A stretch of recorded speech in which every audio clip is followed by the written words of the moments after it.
আসসালামু আলাইকুম everyone, welcome to my channel. So আমি আজকে আপনাদেরকে বিয়ে বাড়ির মতো পারফেক্ট কিভাবে টিকিয়ার কাবাব বানাতে পারবেন এটা দেখাবো। আপনারা যদি আমার দেখানো টিপস অনুযায়ী কাবাবটা বানান তাহলে একদম পারফেক্ট বিয়ে বাড়ির স্বাদে টিকিয়ার কাবাবটা বানাতে পারবেন। এর জন্য আমি সবার আগে হাড় ছাড়া গরুর মাংস নিয়েছি 350 গ্রাম। অনেক ভিডিওতে কাবাবের মেইন টেস্টের উপকরণটা বলে না। বুট আর ডাল সাধারণ কিছু মশলা দিলে কাবাবের মেইন টেস্টটা আসে না। কাবাব বানাতে পারবেন কিন্তু বিয়েবাড়ির কাবাবের স্বাদটা আপনারা পাবেন না। এর সাথে কিন্তু আমি 160 গ্রামের মতো ভিজিয়ে রাখা বুট অ্যাড করেছি। এখন তাহলে মশলার ব্যাপারে চলে আসা যাক। এই কাবাবের স্বাদের মেন সিক্রেটে হচ্ছে এই মশলাটা, জায়ফল আর টেস্টি সল্ট। এই দুইটা জিনিস যদি আপনারা পরিমাণ মতো দেন তাহলে আপনাদের কাবাবের স্বাদটা একদম বিয়ে বাড়ির কাবাবের স্বাদের মতো হবে। আমি এখানে একেবারে ছোট সাইজের একটা জায়ফল ব্যবহার করব। এখন আমি আলাদা একটি পাত্রে মাংস আর বুটের ডালগুলো নিয়ে নেব। আপনারা চেষ্টা করবেন মাংস যতটুকু ব্যবহার করবেন তার অর্ধেক ভিজিয়ে রাখা বুটের ডাল ব্যবহার করার চেষ্টা করবেন। আপনাদের মাংস যদি আধা কেজি হয় তাহলে আপনারা 250 গ্রামের মতো বুটের ডাল অ্যাড করবেন। এভাবে আপনারা আপনাদের যার যার মাংস অনুযায়ী ডাল বা অন্যান্য মশলা বাড়িয়ে কমিয়ে নেবেন। এখন আমি এগুলোর সাথে বেটে রাখা জায়ফল অ্যাড করে দিয়েছি এবং 2 চামচ পেঁয়াজ রসুন বাটা অ্যাড করেছি। এরপরে একের পর এক চামচ করে আদা বাটা, লং এলাচ বাটা এবং জিরা বাটা অ্যাড করে দিয়েছি। এই কাবাবের মশলাটাই হচ্ছে মেইন, বিশেষ করে জায়ফল আর টেস্টি সল্টটা।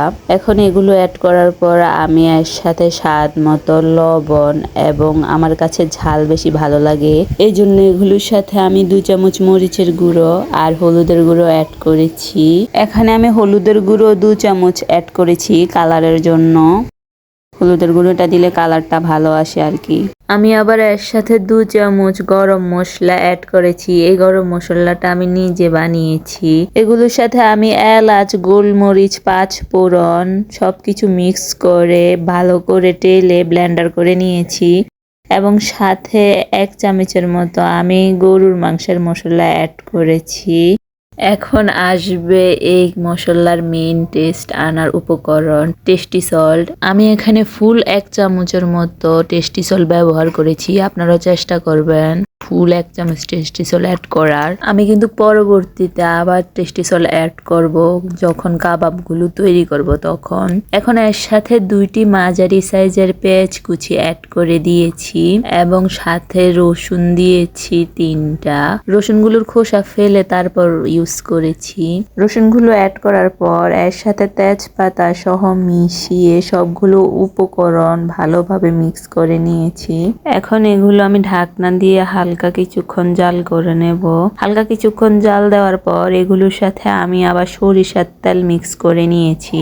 সরিষার তেলটা অ্যাড করার পর এগুলোর সাথে আমি পানি অ্যাড করে নিয়েছি সরিষার তেলগুলো ভালোভাবে মিক্স করার জন্য। আমি কিন্তু পুরো ড্যাগ অনুযায়ী পানি দেব, আপনারাও পুরো ড্যাগ অনুযায়ী পানি দিয়ে ভালোভাবে জাল দিয়ে নিবেন। আমি কিন্তু প্রায় 2 দিন লাগিয়ে এই মাংসটা ভালো করে সেদ্ধ করেছি, কারণ আপনারা যত বেশি করে এই মাংসটা সেদ্ধ করবেন আপনাদের ব্লেন্ডার বা বাটতে তত বেশি সুবিধা হবে। তাই আপনারা চেষ্টা করবেন যেভাবে আপনারা ভালোভাবে সেদ্ধ করতে পারেন সেদ্ধ করে নিতে। আমি এগুলি দেখুন ভালোভাবে সেদ্ধ করে শুকিয়ে নিয়েছি। আপনারা ওইরকম সেদ্ধ করে শুকিয়ে নেবেন। আপনারা চাইলে প্রেসার কুকারে দিয়েও এগুলো সেদ্ধ করে নিতে পারেন। দেখুন ডালগুলো গলে গেছে এবং মাংসগুলো সেদ্ধ হয়ে কতটা নরম এবং সফট হয়ে গেছে। এই সবগুলো উপকরণ এখন আমি বেটে নেব, বাটতে অনেক সুবিধা হয়ে যাবে আমার জন্য।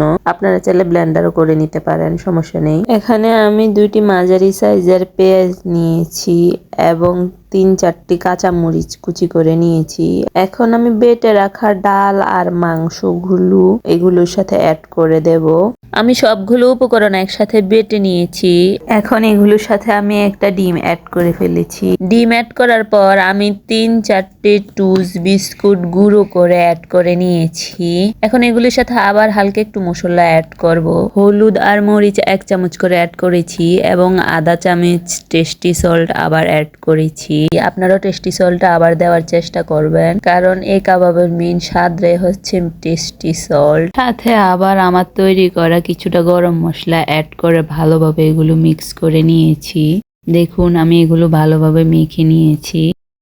এখন এগুলো আপনারা আপনাদের মন পছন্দ অনুযায়ী আকার দিতে পারেন। আমি কাবাবের আকৃতি দিয়েছি, বিশেষ করে বিয়ে বাড়ির আকৃতিটা, কারণ বিয়ে বাড়িতে এভাবে গোল গোল আকৃতির বানিয়ে থাকে। আমার কাবাব গোল করা হয়ে গেছে, এখন এগুলো আমি ভেজে নেব। ভাজার সময় খেয়াল রাখবেন ভালোভাবে এক পিঠ লাল হয়ে আসলে তারপর উল্টে দেওয়ার চেষ্টা করবেন। তো আমার কাবাব ভাজা হয়ে গেছে, আমার কাবাব এখন রেডি, দেখতে পারছেন আপনারা। আমি একটা কাবাব আপনাদেরকে ভেঙে দেখাচ্ছি, দেখুন কাবাবটা কত সুন্দর হয়েছে। আপনারা বাসায় একবার হলো এভাবে বানিয়ে দেখবেন, আসলে এই কাবাবটা খেতে অনেক স্বাদ। আমার কাছে এই কাবাবটা খেতে অনেক বেশি ভালো লাগে। আপনারাও আমার দেখানো টিপস অনুযায়ী একবার বানিয়ে দেখবেন, দেখবেন আপনাদের কাছে অনেক ভালো লাগবে।